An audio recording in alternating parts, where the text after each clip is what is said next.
You often hear women compare breast cancer to a battle. We hear that a lot. But imagine going through that battle and having a real battle, a war raging outside your door.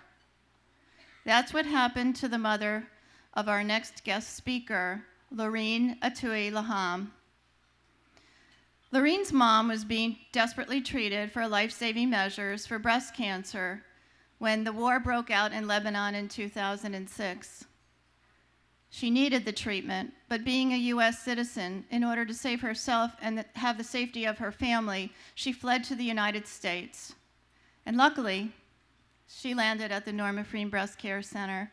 We so graciously opened our arms, and she is as wonderful as you'll see her daughter is. She completed her treatment at the Norma Pfriem Breast Care Center. Loryne was younger, as we all were, in 2006, but was so inspired by the care and the compassion that the Norma Pfriem Breast Care Center had towards her mother. She started as a young woman an NGO, or a nonprofit, in her country in Lebanon called One Wig Stand, which she'll talk a little bit more about. She and that wig and that stand became a voice for women, believe it or not, in a part of the world still today that really doesn't like women to openly talk about breast cancer or how they feel, because they still consider that taboo. So please join me in welcoming who I think is a very, very courageous young woman to take on this task to do that. Please meet Loryne Atoui-Laham.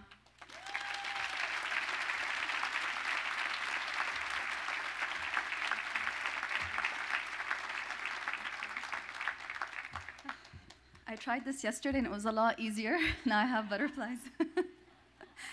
So as Dr. Donna just introduced me, I'm Loryne Atoui-Laham, and I've traveled almost 5,600 miles to be here. It's really an honor to be here today to share our story.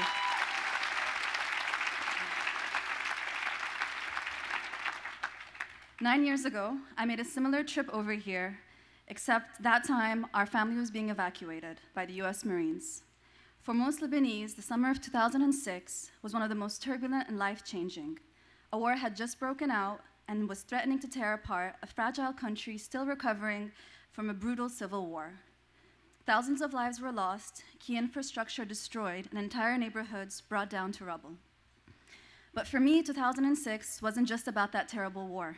It was the year my mom was diagnosed with breast cancer. I can still remember the day we found out like it was just yesterday. We never saw it coming. There's no family history. My mom was healthy, young, active, but that's cancer. All of a sudden, our world turned completely upside down, and I was absolutely terrified that I would lose my mom.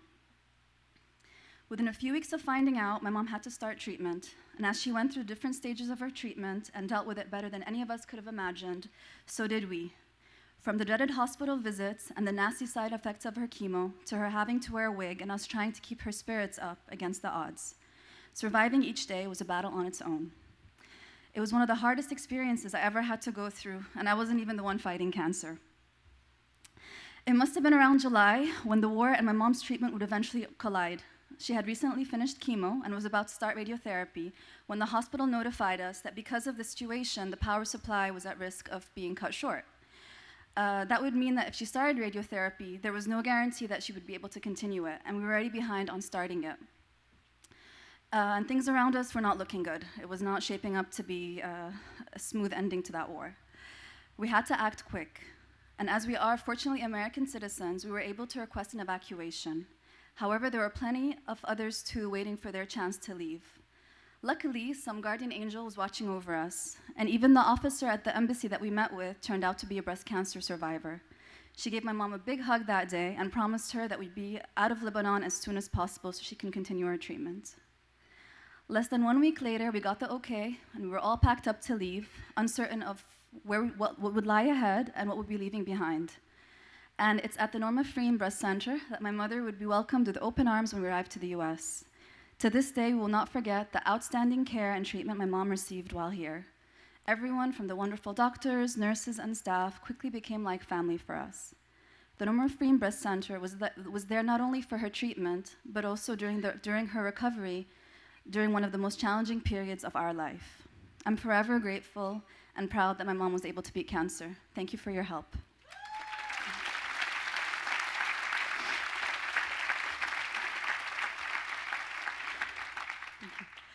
A few months later, the war back home had ended and my mother had completed treatment. It was now time to go back to Lebanon. Life was moving forward. But the story doesn't end there. 4 years later, I was having a chat with my mom and reflecting on the experience when her wig stand came up. For my mom, like most women going through chemo, wearing a wig was instrumental to helping her cope with the side effects of treatment.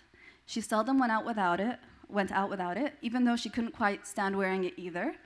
And I remember her peculiar wig stand in the backdrop while everything was going on back then. I'm supposed to press a button. Okay. So I asked her what happened to it since. I figured she'd probably thrown it away, donated it, something along those lines. But no, and I would never have imagined what she would tell me next. It actually turned out that since completing her treatment, she'd been passing her wig stand from woman to woman, this very wig stand. Women who she'd find out were diagnosed through a friend or through a friend of a friend and needed someone to talk to. She'd visit them and then pass on this wig stand to accompany them during treatment. And so through this wig stand, women who had been complete strangers one day were now friends and connected. In Lebanon and much of the Middle East, breast cancer remains a very private battle, and even the word cancer, as-saratan, is sometimes completely avoided or simply referred to as that disease, هيداك المرض.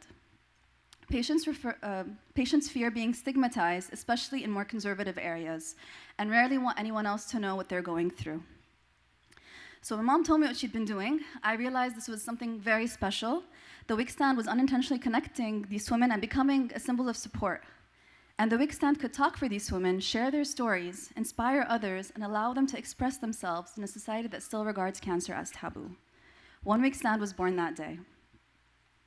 At the time, I had no clear idea of where this project would go or how I would do it, but I just knew deep down it was something I had to do, and there was potential to make a real difference there. One Wig Stand started as a blog, a platform to share the journey of this traveling wig stand and the stories gathered along the way. With each story, the project gained traction and support from those around us. And the more time I spent with patients, the more I knew I wanted to do more. This wasn't enough. Less than 2 years later, this blog would pave the way for us becoming a nonprofit organization in Lebanon. We've since organized 2 major campaigns, Bras for a Cause Middle East and Make the Cut, both in response of direct needs of patients. With each of these campaigns, awareness comes hand in hand with engaging the public in the solution. For Bras for a Cause Middle East, our first campaign that we co-organized in 2011, we pooled the talents of designers and artists from across the region and were able to launch the first line of locally produced mastectomy bras that were not only affordable, but they were attractive as well. And they helped the women regain their confidence post-treatment. More than 330 of these bras were donated to NGOs operating in Jordan, Egypt, Saudi Arabia, Lebanon, and Dubai, and patients could benefit from them completely free of charge. Make the Cut, our second campaign, and now it's an annual event we do, was launched in 2002, and through it we collect hair donations that we make into wigs for patients who cannot afford one. In its first year alone, we managed to collect more than 550 donations from across Lebanon, and collaborated with 25 hair salons to make the process even easier. Our initial goal was actually 400, so we exceeded it with shining colors. As a result of the public's generosity and the overwhelming response, we are able to offer high-quality wigs for patients in diverse styles and colors. It's rewarding to know we're putting a smile on patients' faces, and the best part is when the women, a few months later, come back and return the wig because their hair had started growing back and they're on the road to recovery. Thank you.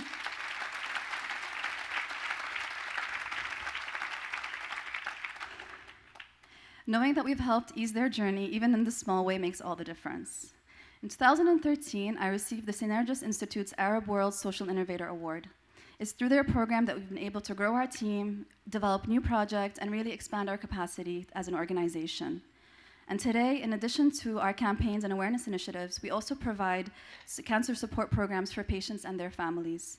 We've launched several new programs this year, including a monthly WhatsApp group chat with specialists on topics of interest to the patients, as well as an art therapy program we're doing in collaboration with the Artichoke Studio, a locally based art therapy workshop.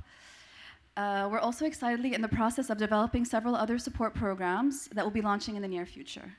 We're slowly but surely paving the way for a brighter future for patients in the Middle East and finding ways to change the conversation about breast cancer. And by joining forces with local and regional organizations, we hope to make an even bigger impact on the lives of patients and to be the voice of patients when theirs isn't being heard. It's a long journey ahead, but definitely a promising one filled with hope and possibility. And helping women and their families has become my life's mission ever since my mom's experience.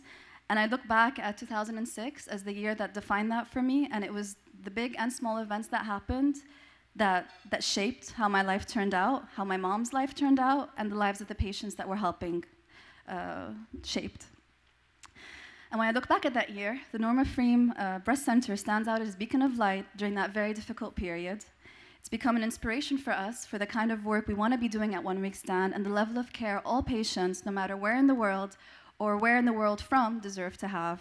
And thank you.